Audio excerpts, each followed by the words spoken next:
正道吴炯豪牧师今天要正道题目是恩典桥牌，我们将时间交给吴牧师。各位亲爱的弟兄姐妹，大家平安。让我们一起用祷告来跟神更加亲近。我们一起低头来祷告。父神，我们感谢你，愿你的恩典在我们当中，因着你满满的恩典、丰富的恩典，使我们更知道我们生命是属于你的。主，在今天早上，愿你的话语成为我们帮助，也在今天早上再一次来提醒我们：是的，主，我们要在你的恩典当中来生活。主，愿你的祝福满满的与我们今天与会的每一个弟兄姐妹同在。我们这样感谢祷告，奉主耶稣的名祈求，阿门。各位亲爱的弟兄姐妹，大家平安。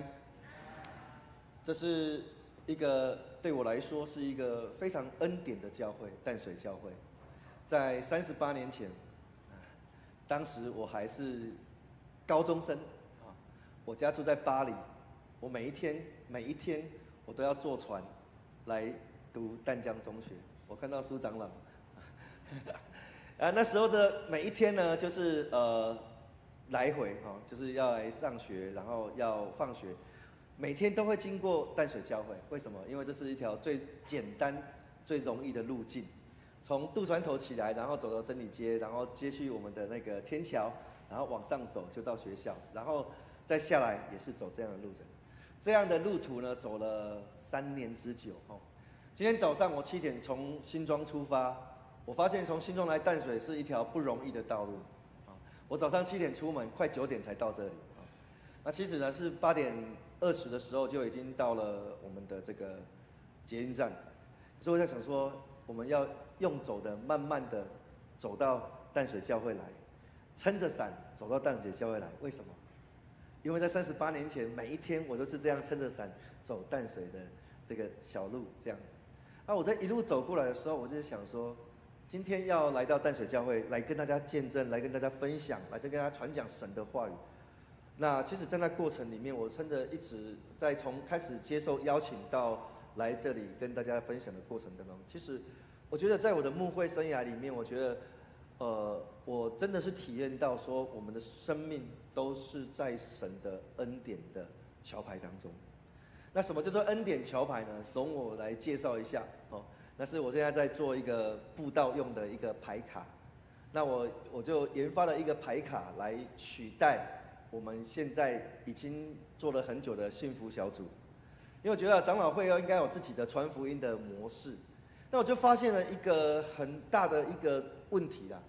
其实我做幸福小组做了10几年，做了非常久了哦。我以前在双年教会青年牧区就是开始做幸福小组，现在所谓的幸福小组，在我们前身叫做敞开小组哦，那就是双义的这个。就是韩国的教会过来这边，然后我们就一路这样子跟着学习。在这个学习的过程当中，我就发现一件事情，特别是针对马可福音28章里面，耶稣跟他的门徒讲了一句话，说什么？大家还记得吗？你们要去使万民怎么样？做我的门徒。你知道吗？这句话我想了很久，为什么要他们去？然后使万民做我的门徒。然后我们一直在讲传福音这件事情是怎么样？他说你们要去传福音，你们要去传福音，你们要去怎么传福音才是重点啊？去不是问题，但是怎么传才是问题啊！所以我想了很久。那幸福小组有个特质，就是邀请人来做什么？你们去，然后邀请人来，所以我们叫做那些人叫做 best， 邀请那些 best 来到我们当中，然后我们不断的跟他上课。不断的跟他讲这些圣经，我不断跟他讲来信耶稣多好，你要悔改，你要怎么样？我发现我们好像是传销人员呢。当我们一直在做的时候，好像是我们这一期要多少人洗礼信主，我们好像是在做那个直销的那种传销的那种人头，说有多少人加入我们这一条下线，这样有多少人？我发现有一个问题呀，是我们去使他们来信耶稣，是为什么要让他们信？我觉得这个经文当中，我们少翻译了一个字啊，这个字叫做什么？你们要去使他们来成为我的门徒，他们要来成为我的门徒才是重点。你们去是一种行动，那用什么方法？我觉得都可以，因为按着世代的改变，它会改变。但是使他们来这件事情就很重要，所以传福音不是我们一直去讲，而是我们一直去坐在他们身上，那会有完全的不同。所以啊，我后来我就研发了这个叫恩典桥牌的一个牌卡。那透过这个牌卡来取代我们的这一个所谓的幸福小组的聚会哈，因为我一直觉得我们长老教会应该有一套自己的传福音的方式，那是每一个人都能够上手的，是每一个人都可以怎么样，都可以透过这个牌卡的分享，去分享自己的生命，然后让这个不认识神的人能够透过这个来得着这个福音的好处。所以是不是我们去讲，是谁讲？是让神的话语去讲。所以后来我就想说，怎么样帮这一个牌卡定一个名称呢？其实我从过去啊，在牧会24年到今年大概24年了。那在24年当中，我一直深刻的体会到一件事情：如果我们的生命不是因着神的恩典，我们不会走到这个地步，我们不会走到现在这个光景。那你会想说，牧师啊，你这样讲我就觉得很痛苦啊，因为我现在光景不太好啊，我现在失去了工作啊。你知道，在北美，在纽约，我以前在纽约牧会的时候，我的会友很多都没有工作，因为疫情过后 ，AI 的时代来临，忽然间产业大改变，很多会友都没有工作，到现在1年2年都找不到工作。可是我都跟他讲说，其实你去想想看。就是神已经为你做好了预备的祝福，你在那个苦难当中，你一定可以倚靠神胜过你现在的苦难，你一定可以倚靠神胜过你现在的病痛，不然神的恩典就不叫恩典。我还记得24年前，我在这里讲道，所以我对我们敬拜团的每一个年轻人，虽然现在都是爸爸妈妈了，都很熟悉。那是一个很长久的故事了，24年很感谢神，24年之后我有机会都回到这边来，我还是要来诉说神在我身上的恩典。曾经在24年前，我有2次的机会来到淡水教会服事。第一次是郑宏辉牧师当主任牧师的时候，我来这边当神学生。第2次是张思聪牧师那当主任牧师的时候，我来到这边当神学生。也在这个过程当中，我就深深的觉得，在那一年，我认识了更深的淡水教会，更多的淡水的每一条路。其实你知道，高中念3年，淡水几乎每一条路都蛮熟的啦。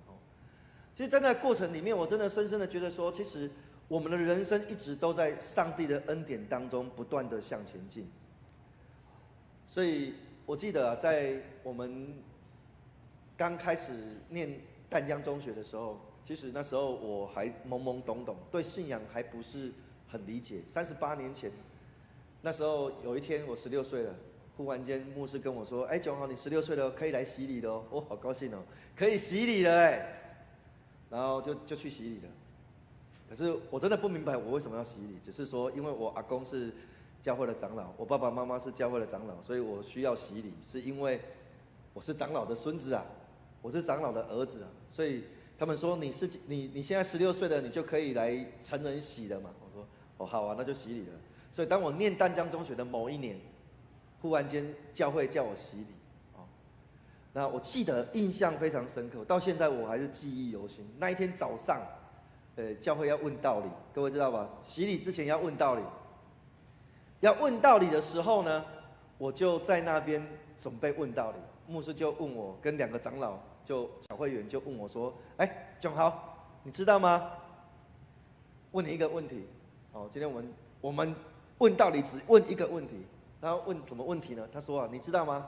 耶稣被钉十字架，他旁边有2个坏人、歹徒、强盗，被一起钉在十字架。那你觉得耶稣有罪吗？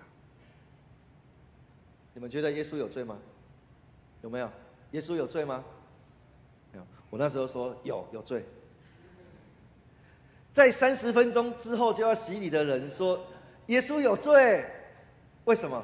其实我读了从主日学一直到我一直在寻找一个跟神的关系，而不是从圣经当中、从主日学当中给我的刻板印象，就是我们的信仰就是这样。所以我很清楚的发现，很理性的告诉我的牧师说：“牧师，我觉得耶稣有罪，没有罪的人怎么会被抓去钉十字架呢？”然后他应该心里会想说：“你都没有好好读圣经啊，对不对？”可是已经没办法了，再问到底怎么办呢？牧师就说：“没关系，我告诉你，耶稣是有罪的，我们还是洗礼吧。”所以从那天开始，我就觉得我自己洗礼洗得不清不白，不清不楚。为什么？因为当一个人没有真实的去经历神，当一个人没有真实的去认识神的时候，其实他跟神是有非常远的距离。所以你知道为什么很多的大学生一念大学之后就离开教会了？其实只有一个原因，因为信仰没有在他的生命上扎根。你说啊，这个年轻人从小就在教会长大，然后他怎么样？然后在教会，在敬拜团服侍，在教会有很多的服侍。可是当他念大学的时候，他如同脱缰野马。我发现很多长老教会的大学生，一去到远方去念大学之后，就离开教会，就没有去教会了，非常多，比例非常高。为什么？因为信仰没有在他年轻的生命里面扎根。这个扎根是什么意思呢？就是他还没有经历过神的恩典桥牌。好，我们今天就从今天的经文当中，我们一起来分享。今天的经文当中，我把它分成3个部分来看。第一个部分是什么呢？人生旅途中的恩典桥牌。我们一起来念红色的字，好不好？一起来念，预备，来！在此时，在此地，我经历了神的同在。其实我觉得我读了这个经文之后，我深深的觉得我跟雅各也差不多啊。雅各在这个时候的年纪，在这个时候的光景，是带着太太，而且他娶了2个太太，他准备回家乡去面见他的大哥。各位，这个故事到这里告诉我们一件事情，他心中充满了恐惧跟害怕。为什么？因为在他年轻的时候得罪了他的哥哥嘛，他骗他的哥哥长子的名分，对不对？这有名的故事，用红汤去骗长子的名分，大家都记得，这就是雅各做的啊。你觉得他这样做是合神心意的吗？没有，可是他还是做了。为什么？因为人在没认识神的时候，都一直会怎么样？活在罪中，这就是人的罪性。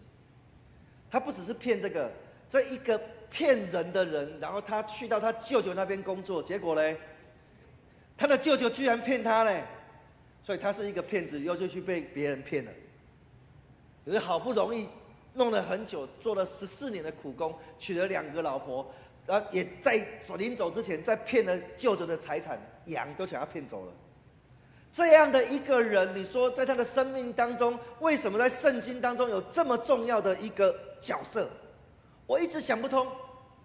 后来我发现，如果这不是神的恩典，这一个人的生命怎么可能会改变？我就很仔细的去看这个经文，他的生命的改变原来不在于他拥有了多少，而是在于他人生的旅途当中，他在某一个时间点，在某一个地方经历了神啊，阿妹吗？我们的生命也是一样，各位亲爱的弟兄姐妹，如果你的生命没有在你的人生旅途当中去经历神，那么你在教会的服事，有一天你会怎么样？软弱了。你遇到困难挫折的时候，你就走不过去了。你会说：“我干嘛过那么苦啊？”那个原本的呼召跟心志没有在你的生命当中来展现出来的时候，你会发现你的服事全部都是虚空的。可是当你是经历神的恩典，你的生命在这当中经历了神的同在的时候，你知道你所经历的每一件事情是神跟你同在的时候，就算你经历的是苦难，你都会流着眼泪笑着去做。为什么？因为你知道那是神的心意。所以各位，我在这个经文当中，我感受特别多。我牧会到现在大概24年的时间，刚好离开淡水教会之后的隔1年，我就开始牧会了。在牧会的过程当中，我真的觉得我的生命就不断的经历了神的恩典。很多人都会问我说：“为什么你会想当一个牧师？”其实你知道，我刚才讲了，在我高中的时候，我还认为上帝是有罪的。可是我高中毕业的时候，我的爸爸就希望我去念神学院，所以我们就跟黄凤鸣牧师报名，我们要去念神学院。那一年，黄凤鸣牧师调到真理去当校牧。那一年的，我记得神学院的考试我缺考了，大家都去考试了。我们班有4个当牧师，前后左右4个人，我们根本就是一个团契啊。我们4个人一起报神学院，结果他们考了，只有我没去考。然后我回家跟我爸爸说，我真的一点都不知道为什么我要去当牧师。其实我是用台语跟我爸爸讲，我跟我爸爸讲啥？我跟我爸爸讲，我若去做牧师，我就读个歹去。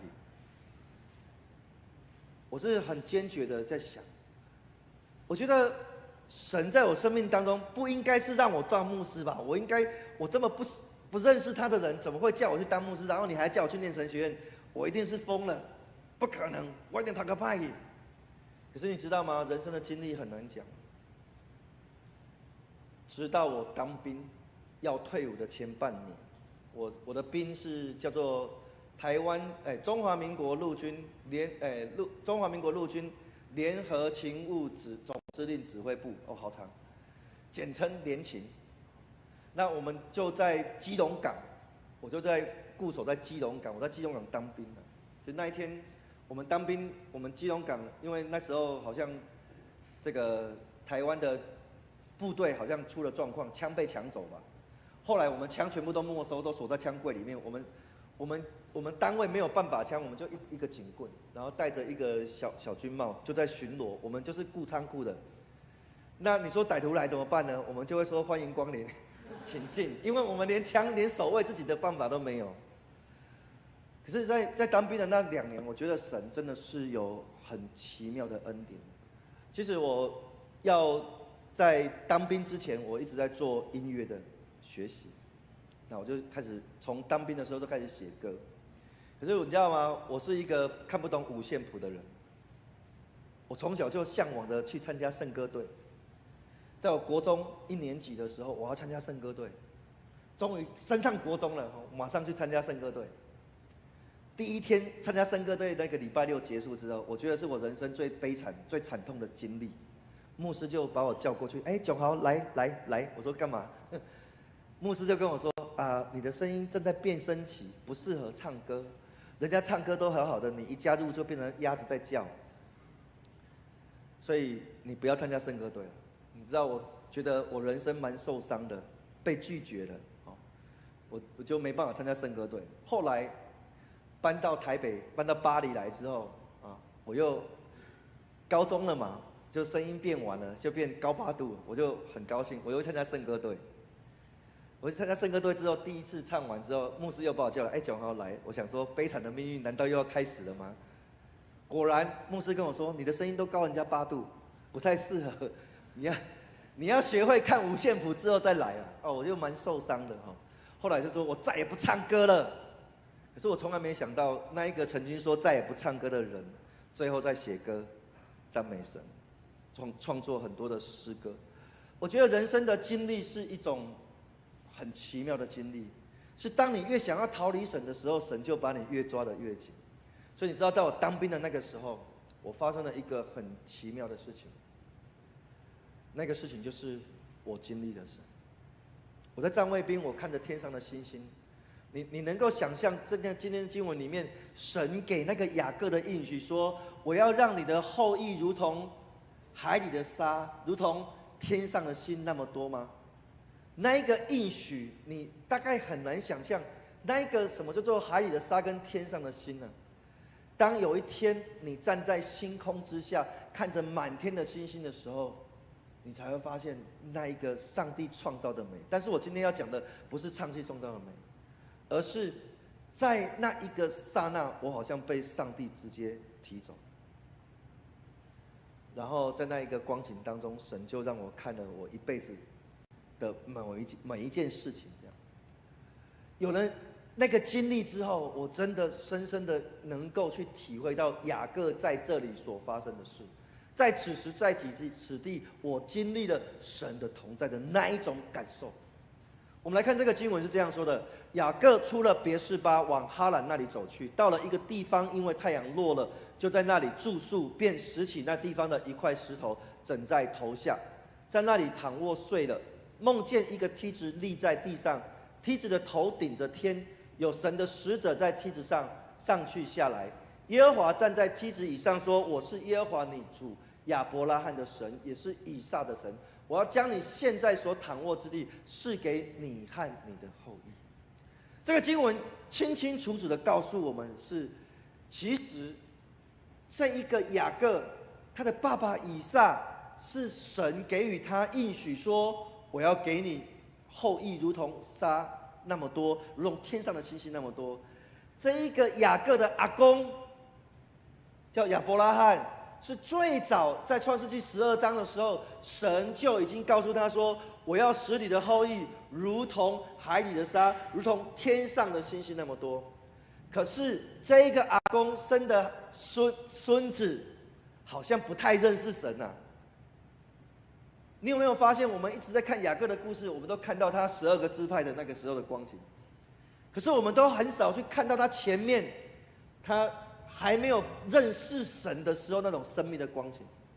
他的生命的改变就在这个时候发生了一个很大的一个转变，是因为他在那个地方，在那一个时刻，在他人生最焦虑的时候，神让他看见，神让他看见说，他真的与他同在。所以你知道吗？人生的醒悟是这样，我觉得人生有一段时间，当你经历神之后，你会有很大的醒悟。以前我都觉得有去教会没去教会没关系啊。我高3的时候，有一天我跟我爸爸说：“爸爸，我跟你说，我不要去教会了。”他说：“为什么不去教会？”我说：“教会太无聊了。我同学没有一个人去教会，为什么我要去教会？”我爸爸就跟我讲说：“不然这样子，你好好念圣经呢，你念的圣经，然后去问牧师，如果你可以战胜牧师，你就可以不用去教会了。”你看我很天真呢，我就创世纪开始努力的每天念圣经，然后我就每个礼拜最期待的就是等牧师讲道。当牧师讲道结束之后，站在门口在祝福大家的时候，我就开始靠过去，牧师，我今天有个圣经的问题要问你。然后就开始问问题，开始问问题，开始问，然后牧师就不厌其烦的回答，我心里就每个礼拜带着那个落寞的感觉，又回到家，继续好好念圣经，为了下个礼拜做预备。我真的很认真的把创世纪50章都看完，而且每一章我都找10个问题要准备问牧师。为了完成我人生的梦想，努力念圣经，为了是要挑战让牧师答不出来。你说我不知道我爸为什么会这样子来挑战我，可是我觉得那是可行的，因为只要可行就没问题，只要牧师讲一句话我就 OK 了，可以不用去教会了。所以我的这样一直问，一直问，一直问，问了半年，终于有一天我问牧师一个问题，那个牧师想了想说：“啊，炯豪，这个问题我没办法回答。”我就说：“这样就对了啊，你早就该讲这句话了啊。”我就很高兴，我回家跟我爸爸说：“爸爸，我再也不用去教会了，因为我问牧师圣经的问题，牧师说他没办法回答我。”然后我爸爸说：“那他后面讲了什么？”他说：“你要自己去体验看看。”我才知道，原来那时候牧师给我设了一个圈套，让我去体验看看。其实我觉得在那过程当中我很高兴，所以我就再也没有去教会。到我高3毕业之后，一直到我当兵这段时间，我觉得好像人生活在一个寻找世界的快乐的那一种年轻人的那种光景里面。可是当我有一天在当兵的那个时候被神抓住的时候，那一种感觉就好像今天的经文的这种感觉说：“是的，主啊，你真的在这里耶。”各位亲爱的弟兄姐妹，如果你的生命没有经历神在你的生命当中，让神的话语亲自来对你说话，你可能也像牧师一样，我只是在教会当中履行我当一个基督徒应该来做礼拜的义务。所以很多时候我们会有一种想法，就是我只要来做礼拜，好像我什么事情都没了。你知道为什么现在的教会的光景会越来越衰弱吗？我在美国10年，我问了美国长老教会总干事一句话，因为我在牧会的那个地方叫做路易维尔，就是路易维尔，就是那个美国长老教会的总部。那我就去问那个总部说，的这个总干事牧师说，我发现美国长老教会40年来会友的人数从400万变成200万哎。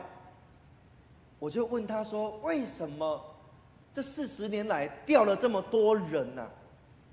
你知道他的回答很干脆，他说第一个原因是因为怎么样？你们知道吗？人死光了，人死光了，就是一直死一直死。第二个原因是青少年的出走，对不对？你知道路易维有一个很大的教会，在之前我在美国牧会的前15年，那个教会才15个人聚会。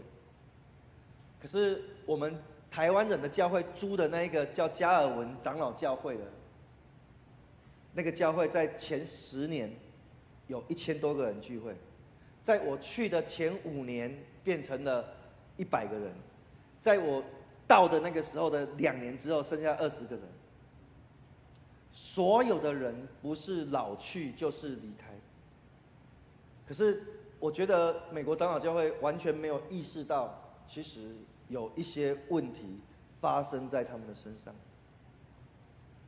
那我就发现，这问题很单纯真的很单纯。其实我在台湾，我10年之后，我2年前回到台湾，我就发现同样的问题。我们的教会要等我们的孩子生孩子，补充人员吗？不是的，我们是应该要走出去的，使人来成为耶稣的门徒，教会才会兴旺起来。阿们吗？可是我们却在这个过程当中，我们好像是渐渐的少了一个传福音的那个动力。我们看到别的教派、外教派一直在传福音，我们隔壁有个教会增长得特别快，对不对？还越盖越大，对不对？还现在开始到处去开拓教会了，对不对？其实无所谓的，为什么？因为教会只有一个，不是教派的问题，也不是教会的问题，是我们自己的问题。牧师要挑战大家，你是一个什么样的基督徒？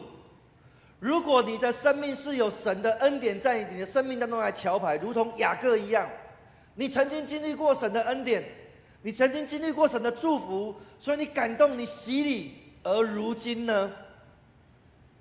牧师要挑战大家来想一想，今天我们的生命是何等的光景？我常常在想，一个教会是什么样的光景，取决于一件事情，什么事情？取决于牧师。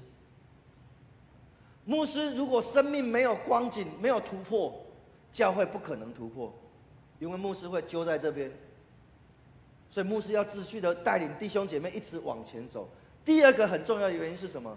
是我们的弟兄姐妹，你的生命真实的经历了神之后，有什么行动啊？各位，你洗礼多久了？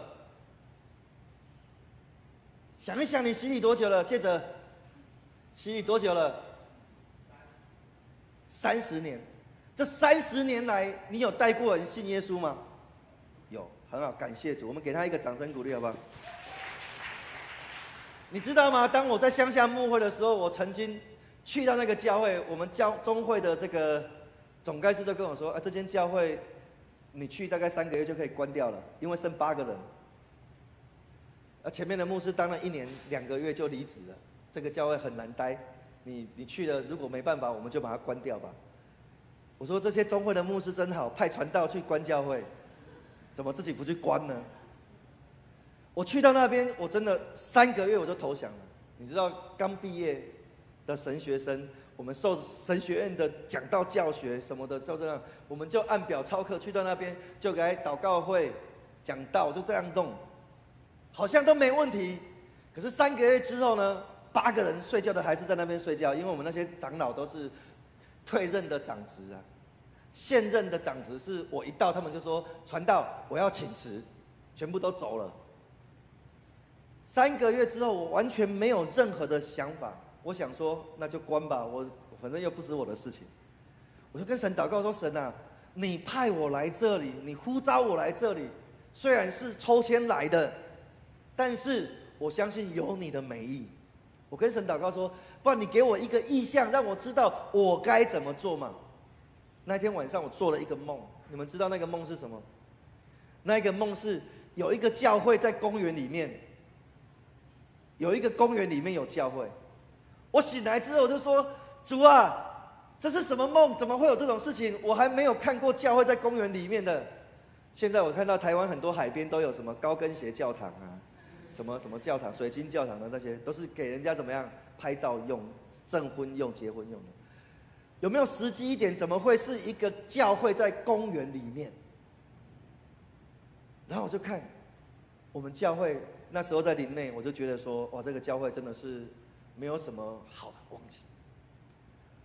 所以我就说，教会在公园里面，公园里面是一个教会，我们的广场那么大，然后用一个围墙把它围起来，没有人可以进来啊！我就想说，不然拆围墙好了。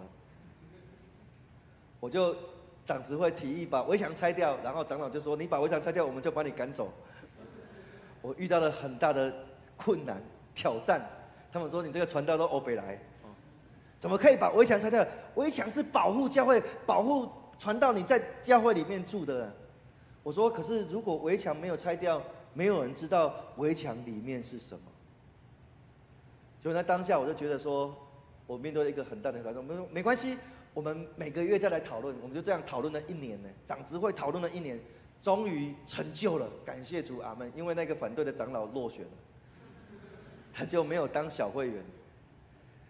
所以呢，我们就成功的拆了围墙。可是你知道，当围墙一拆掉之后，教会完全改变。所以我们第3年，我在那边牧会第3年的时候，从8个人一直到50个人。可是从第3年到第5年，我们就达到100多个人。我们的儿童主日学跟青少年加起来超过100个人。我觉得很神奇，是因为你向社区敞开的你的教会，所以你的教会就怎样充满了社区的弟兄姐妹。我最记得是我隔壁有一个那个庙家庙，你知道那个庙公跟我是好朋友。我刚到的时候，我就想说，我们教会连招牌都没有，我们来那个奉献，大家来奉献，我们来立一个教会的招牌吧。我印象很深刻，那个教会的招牌，我请人来估价，做了那个招牌要38000块。你知道教会连38000块都拿不出来，我们存了1年，终于有了38000块，可以去设立那个招牌。你知道当那个招牌设立的时候，十字架的光照刚好在庙跟教会围墙的隔壁。那个时候围墙还没拆掉，可是庙前面那个家庙前面，每天都有一些长辈在那边坐，在那边泡茶，在那边聊天。然后有一天我就问他说好不好，他就说很好哎，哦，传道你现在做这个十字架在上面，它光照我们，我们这边都不用点灯呢。他很高兴呢。第2年他跟我说，我就看他要过年的时候，他在洗那个八仙桌，你知道吗？拜拜的人要有8仙桌，1层、2层、3层，哇，这样他们的神明全部都请光，然后就是拿出来洗。他们神明20-30尊神明呢，我就说啊，你们在过年大扫除哦？没有，他这个庙公就跟我说没有啦，我们是准备关掉我们的庙了，因为我们来庙泡茶的人都跑到教会去泡茶了，所以就没有办法啊。其实我觉得他有一个很大的属灵的转变，他有6个女儿，有3个信耶稣，3个还没有信耶稣，在我离开林内之前哦，他也是我觉得那个庙公是我最好的干事，因为你知道乡下教会怎么可能有干事？可是那个庙公真的是我最好的干事。每次我要去探访的时候，我就跟他说，如果有邮差包裹来，我不在你就帮我收。那如果有人来找我，你就请他在这边做泡茶，你招待一下这样子，然后你再打电话给我，我再回来这样。然后他就真的照做。这个阿嬷真的是，我真的觉得我太喜欢她了哦。他真的是我第一个干事哈，人生第一个干事是庙公。可是我觉得那是一个他们很愿意，他们没有那种芥蒂，好像是你们是教会，我们是庙的那种感受没有。所以我觉得在那个过程当中，当神在你的生命当中做恩典桥牌的时候，你会发现一切的事情都不是你能够去控制的，而是什么？神在你的生命当中不断的彰显出来的。所以啊，我们来看雅各这个故事，我们就可以很清楚的去看见，他在那个时候经历神之后，他的生命开始做了一个调整，开始做了转变。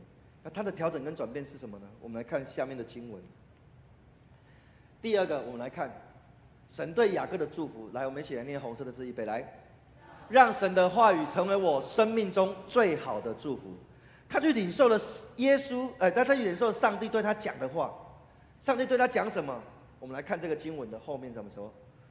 第15节说什么？我也与你同在，你无论往哪里去，我必保佑你，领你归回这地，总不离弃，直到我成全的向你所应许的。神把他的祝福都放在他的生命当中，而且这个祝福，你有没有发现这句话很熟悉？包括14节更熟悉，是因为神也对他的阿公亚伯拉罕讲同样的话，也对他的爸爸以撒讲同样的话，现在神也对他讲同样的话。在这个过程当中，雅各16节我们来看，他说雅各睡醒了，然后他说了一句话，一起来念。我们来看这个红字，我们一起念，预备来。耶和华真的在这里，我竟不知道。你知道吗？当他的心里有个感受说，天哪，我阿公的神，我爷爷的神，我爸爸的神，真的在这里耶，我才能够醒悟出来说，真的有神啊。神真的是跟我同在的神啊！神真的是可以带领我的生命继续往前走的神啊！我相信从这一刻开始，从他醒过来之后，为什么他的生命是一个完全的翻转？因为在这个时候，他是带着惧怕，他先把他的大太太第一对出去了，带他第二对，然后他自己第三对，然后没有过河。为什么？因为他心里有在想计划什么？他哥哥如果来杀的时候，我真的想要跑得最快。他把我老婆杀了没关系，我这里还有。他是有这样的想法，他的生命还没有完全的改变。可是你知道吗？当他在这一个地方，他经历了耶和华神的时候，他说：“神啊，你真的在这里耶！”各位亲爱的弟兄姐妹，你们的生命当中有没有这样的感受？是我走到了人生的某一个地步，我说。主啊，你真的在这里耶！你真的是与我同在的神耶！你真的是这样子在我的生命当中来带领我继续往前走的。如果我们的生命没有这样的经历，你很难说我要怎么去见证神在我的生命当中。你知道吗？来信耶稣很好哦。我说好在哪里？我的生命都经历了很多的神迹奇事。你要来试试看，那叫什么？你来。所以我们传福音是什么？让我们用我们生命的经历来告诉别人，成为见证，而不是用一个圣经去告诉他说：“你要信耶稣，因为经上说你犯罪，你需要悔改。”记得吗？以前我高中的时候，我们学了四律，大家还记得吗？四律大概我们这个年纪的，那个一个橘色的小册子，然后4张那个四律，然后我们那时候讲说用四律到路上去遇到人，就说你有罪，你要悔改。你要信耶稣，我为你祷告，然后决志。我跟你讲，找100个以后都不会去教会了，他的心里受伤了。我们在传福音不是这样传的，神的恩典也不是这样做的。我们应该让神的恩典透过你生命的见证跟祝福，然后让别人能够怎么样感同身受。我觉得在这个过程当中，我深刻的体验到，其实我生命当中所经历的每一个时刻，都是神的恩典桥牌。为什么要特别在讲到这个部分？是因为这个我的在牧会的过程当中，我常常会觉得说，好像神一个奇妙的带领，那我就去了。特别是当我13年前受呼召去北美牧会的时候，我觉得感谢主，我可以去美国牧会。美国的教会需要怎么样？被建造，你要带着这样的一个心智，我就去北美。去了之后，全教会我是最年轻的人。我甚至去到一个教会，那个教会就问我说：“牧师，请问你的学历是什么？”我说：“我的学历是硕士。”说：“牧师，你读一个硕士是不行的，我们整个教会都博士呢。你一个硕士怎么牧这些博士呢？”我就跟他说：“我是你的。”本科是什么啊？飞机。那飞机本科牧师不会，你是博士。可是如果圣经本科是牧师，牧师是硕士，至少我是本科嘛，对不对？所以我们彼此尊重啦。我的意思是说，没有一个人是用这个 title 在比较你的信仰的啦。怎么会用信仰来用这个 title 来比较你的信仰呢？可是你知道，在北美就会遇到很多神奇的故事、神奇的人。我曾经在一个教会里面牧会，我才发现那个教会里面，都是通缉犯、逃犯，从台湾待不下去去美国，然后他们都是跳机的。为什么？因为只有用不正常的管道才能够留下来，用正常的管道都会被送回来。可是这些人最后呢，来到教会之后悔改了吗？悔改了。可是有些人没有悔改的，就变成教会的混乱的来源。所以其实我觉得在过程当中，我觉得是很神奇的。这样我去到北美去牧会的时候，这些教会的整个经过，真的是让你觉得大开眼界。可是，在那个过程当中，我学会了一件事情：今天神如果带领我到这个地方，必然有他的恩典；神带领我到这个地方，必然有他的美意。我就把那一个我应该做的事情把它做好，就可以了。其实我在淡江中学念书的时候，我最讨厌的读两个科系，还有两个那个叫什么？现在叫什么？学分吗？现在叫学分。第一个学分叫英文学科，我最讨厌念英文，所以我想说，一个不会讲英文的人要去美国牧会，然后要面对一群美国人讲英文，这是很神奇的事情，对不对？那为什么我不讲英文呢？不是我不想，是因为其实心里蛮受伤的。在我小时候，国小要升国中的时候，我们这个年纪爸爸妈妈都会送我们去叫做升学之前的学前班，就是补习班，学数理，学数理，英数理化这样子。那我就去了上课嘛。可是我觉得我们那时候老师很凶啊，都是用打的，少一分打一下。我不知道你们有这种经历吗？有吧哈？那我们应该年纪差不多。少一分打一下的那种光景是教养孩子最好的方法，他们认为。所以你知道我爸爸就送我去补习，可是我常常会写错，被90分、80分，可是我就一直被打，一直被打。有一天暑假那2个月，有一天我回家，我就跟我爸说：“爸爸，我不去补习了，我不要去补习了。为什么？”我爸爸就问我说：“为什么不去补习了？”他说：“我就说爸爸你很傻呢。”他说：“为什么你觉得我很傻？如果你要打，我就跟他讲说，如果你要打小孩，在家里打就好，你不用付钱叫别人帮你打我。”大家听得懂吗？就是我一直觉得说，你怎么会去付钱让人家来打我呢？怎么可以用这种方式来对待我呢？我是你儿子哎！你知道我从小就有比较特别的想法哦。后来我就不去了。可是我没想到，当我念高中的时候，哇，真的是一大难题啊！我的老师叫刘建正，好像是隔壁教会的长老的样子。以前刘建正校长，后来变校长了。他是我的英文老师，他对我就特别头痛。他说：“炯豪，你每一科都可以，就是为什么英文都不过？暑期再来上课，再来上课，再来上课，一直在暑修，一直在修这样子。”我就说，因为我太爱学校了，所以我一直回来修。不是，是因为我就是从小心里就是拒绝念英文。可是我觉得上帝是一个恩典的上帝。一个从小拒绝念英文的牧师，居然被呼召到讲英文的国家去当牧师，这样子。我觉得那是一个医治啊。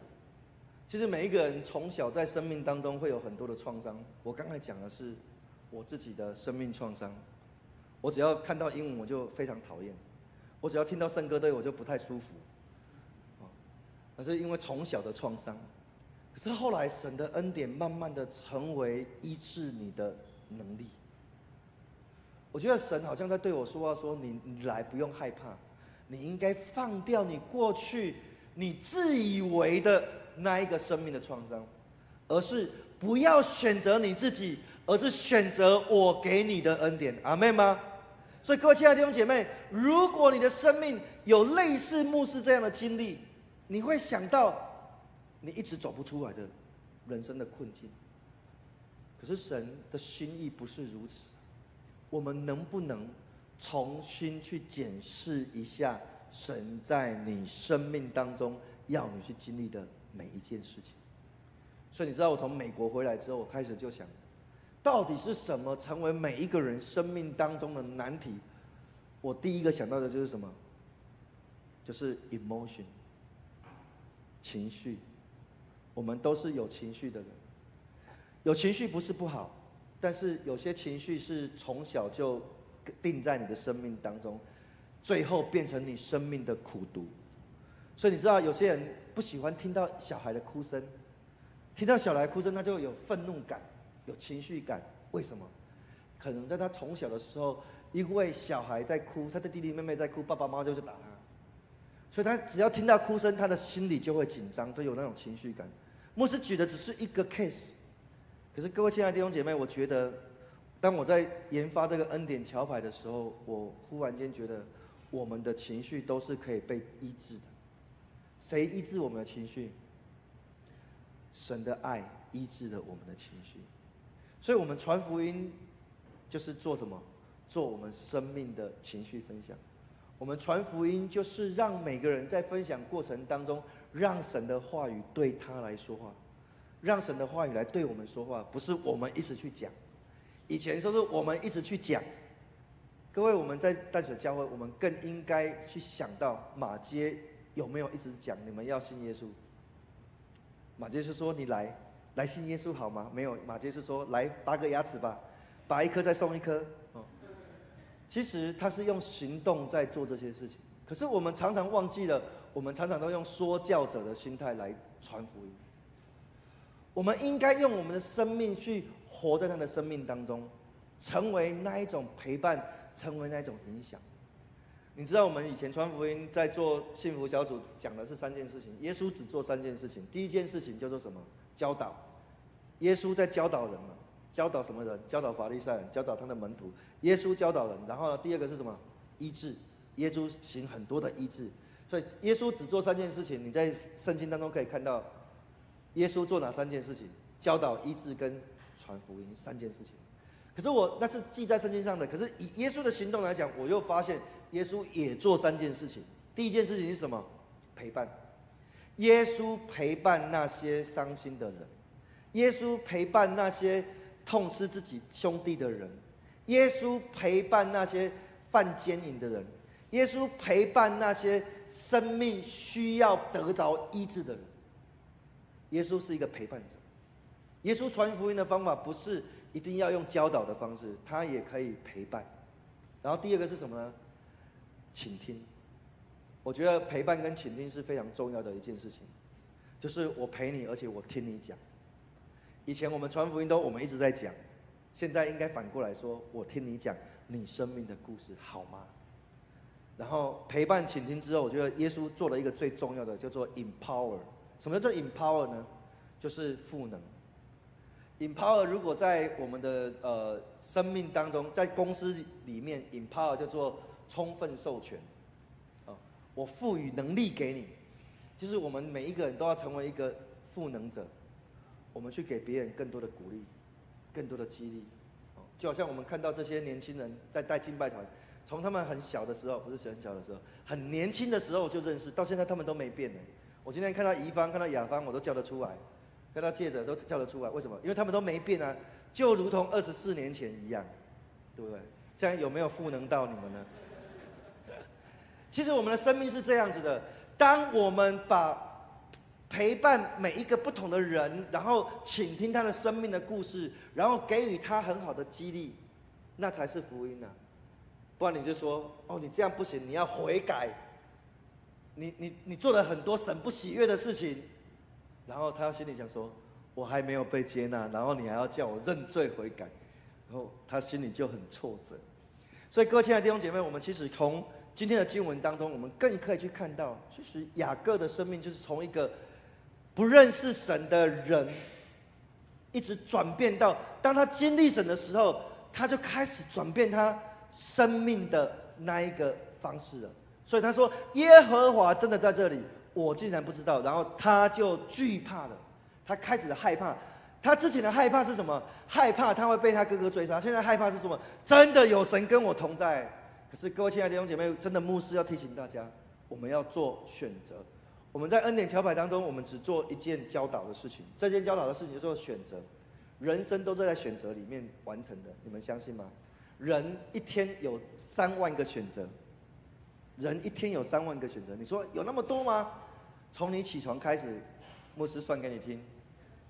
你起床开始，第一个选择就是要不要起床，第二个选择是我几点要起床，闹钟叫第几次的时候我起床。起床好不容易起床，你已经做了10个选择了啦，对不对？然后呢，起床之后你就想，我到底要盥洗先，还是要先吃饭先，还是要读经灵修祷告先？你又做了好多的选择。各位，你有没有发现你的人生每一个时刻都在做选择？如同牧师现在讲到，我都一直在做选择。因为在牧师的讲道当中，我都在选择神，你应该期盼我来传达什么。所以牧师来到淡水教会分享，我讲心里的话。第一场礼拜有点像我们双联的传统礼拜，其实差不多就是这个样子。长老教会的自视性的礼拜，所以我在台上。第2场礼拜我就走到台下来，为什么？因为我们的弟兄姐妹都坐很远，我牧师近视比较深一点，看不太清楚啊，不是，是因为以前在林内的时候，因为8个长辈在下面。我们讲台很高，这个的2倍高。7阶走到上面就，我们的讲台第1阶走到上面去就已经到那个麦克风那个位置了，你知道吗？当我站在那么高，然后150个座位，然后只有8个人的时候，那种是一种很落寞的心情。后来我就跟他说：“我可以下台吗？”他说：“我来台下讲道给你们听。”那时候我们长辈都坐一半的后面，你知道我讲道都要走到那中间去，然后我就会走到他旁边说：“哎，醒过来呀！”因为他已经睡得很深了，都已经不知道到哪里去了。后来慢慢的，我觉得那种讲道方式，可能大家都会睡着。我就跟神祷告说：“神啊，我神学院教的那种祷告方式我没办法，因为我这个教会的弟兄姐妹都睡着了，我要改变一下那个讲道方式。”神就说：“你就去。”开启你的天线去接收，我就告诉你怎么讲道，就这样讲就对了。我说好，那我就这样的。他说你不要看讲稿了，我就说好，我不看讲稿，我就照我准备好的，我就直接讲。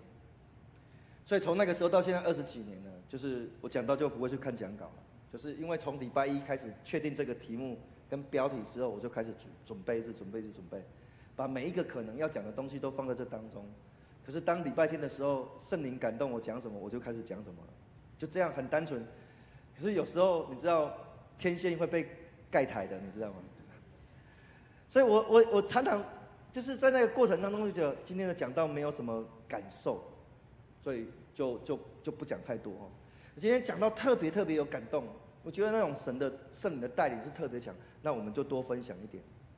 其实我觉得在我们的生命当中，我们是需要有灵性的生活的，大家同意吗？当一个基督徒需要有灵性的生活啊，不是我们要过一个教会生活。各位，教会的生活跟你的灵性生活是完全不一样的。我希望我们年轻人都懂得，上帝是你去追求来的，而不是他在那边等你就好了。你就说有一天上帝我会遇到他吗？不会。你要跟上帝说：“主啊，我就是要寻求你。”你就寻求，寻找就寻见，开门就叩门就开门。为什么？因为那就是你在寻求你的时候。所以各位亲爱的弟兄姐妹，其实今天我受到邀请回到我们这个淡水教会来。前面其实我是放了2个礼拜的年假。我回台湾的这2年，我去买了一台摩托车，我开始环岛。我跟牧师娘开始环岛。我们觉得在美国住那么久，回来好好的看一看台湾。其实每一次环岛我都很感动，因为我每次都看到哪里的教会真的是很荒凉，我都觉得心情就是觉得，就是为什么这里少了那个福音呢？我能不能来这边做些什么事情呢？所以我就到一个教会，我都没有拜访这些教会的牧师，我就是在教会的门口，摩托车停着拍个照，叫做不扰民的环岛。可是每在这个过程当中，我都祈求神祝福这些教会，让每一个弟兄姐妹的生命是经历神的生命。所以牧师期待在今天，我们用这样来思考。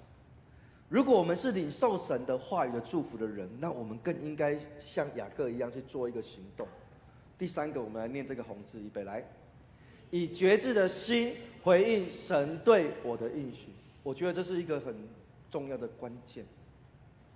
如果今天神在你的生命当中有不同的恩典，有不同的这一个祝福，那你怎么样来回应神？我觉得那是很重要的。所以刚才牧师有问大家嘛，我刚到那个乡下教会的时候，我们3年之后50个人了，我就问我们的弟兄姐妹说：各位弟兄姐妹，我们教会明年50周年纪念了，那我们这50年来有带人信主的，请举手。只有3个人，一个是我不算，一个是云科大的教授，他家里每天都开小组，所以他也不算，因为不是我们林内教会的人。另外一个是刚从美国回来度假的一个姐妹，她也不算，因为她是从美国回来的。我都想，这教会50个人，没有1个人带人信主，好夸张哦！我心里在想说，怎么会这样呢？这是什么样的光景啊？我就问那一个最资深的长老，因为牧师讲道都会问人的，我就问那个资深的长老，我就问他说：某某长老，为什么你没有带人信主？各位，如果今天牧师问你，你会怎么回答？你为什么到现在还没有带人信主？你知道我们那个长老讲了一个非常诚恳的话，我觉得蛮诚恳的。他说：因为不会。我说这个教会设立了50年，你当长老当了50年，然后你跟我说你不会传福音，然后我说为什么你不会？我很讶异。然后我们长老就说：哦，因为牧师没教。我终于找到答案了，牧师没教，我恍然大悟。那我们平常在讲道，我们讲的是什么？我们在查经讲的是什么？我们都在讲信仰造就，可是我们忘了讲一件事情，说你应该用你的爱跟行动去使人有感动，去使人怎么样得着这福音的好处啊？阿妹吗？可是我们常常忘记了，我们来教会我记得我那时候20年前一开始就是到教会就是什么？我们长老娘跟我讲一句话啊，就好传道，我跟你讲，来我们林内牧会最容易最简单的啦。我说，他就跟我说怎么简单法，他就跟我说你只要做3件事情就好了。我就说哪3件？他说就没事去探访。第2件事情，祷告会查经祷告会做好就好了，然后讲道讲好就好了。我就想说这3件事情我都做好了啊。我们的会友我1个礼拜可以探访好几次呢，探访到你不要再来了，你来每天来我们都没办法打麻将我就觉得说，其实很多时候我们的生命其实是需要被调整的。我说我都做了啊，那为什么这样？就照你的方法做，如果有用的话，这个教会早就增长了。为什么这个教会50年了都没增长，反而人快走光了？后来我就说啊，这个教会总共50年换了25个传道，50年换25个传道，不夸张，平均2年换1个还好我在那边算是做非常久的牧师，我算7年了。那我从这个老人、儿童、青少年全部做了一个循环，总算7年之后，我觉得可以放手了，让别的牧师来接手，然后我再去开拓一个新的开始了。其实我常常在想，其实一个教会，每一个牧师跟每一个弟兄姐妹，都是这个有机体的里面的一份子。我们都是过客，我们不是永远在这里。我常常提醒我们的弟兄姐妹说，我在双联我就跟我们弟兄姐妹说，有一天牧师会离开大家，不是死了就是走了。为什么？因为我们只是过客，但是谁才是这个教会真正的主人？谁才是这个教会真正的主人？只有神是这个教会真正的主人啊！阿妹吗？好不好？跟你隔壁的弟兄姐妹说，只有神是这个教会的主人。你有没有发现，我们常常忘记了，我们都反客为主了。我们都决定了很多事情不是神喜欢的事情，我们都一直做下去。很多时候，我们去想一想，其实我都会比较挑战我自己的教会啊。我真的觉得说，如果一个教会没有努力去传福音的时候，别人也会去传福音，因为神会兴起别人来传福音啊。可是我们必须问问我们自己，我们有没有用觉知的心来回应神对我生命的应许？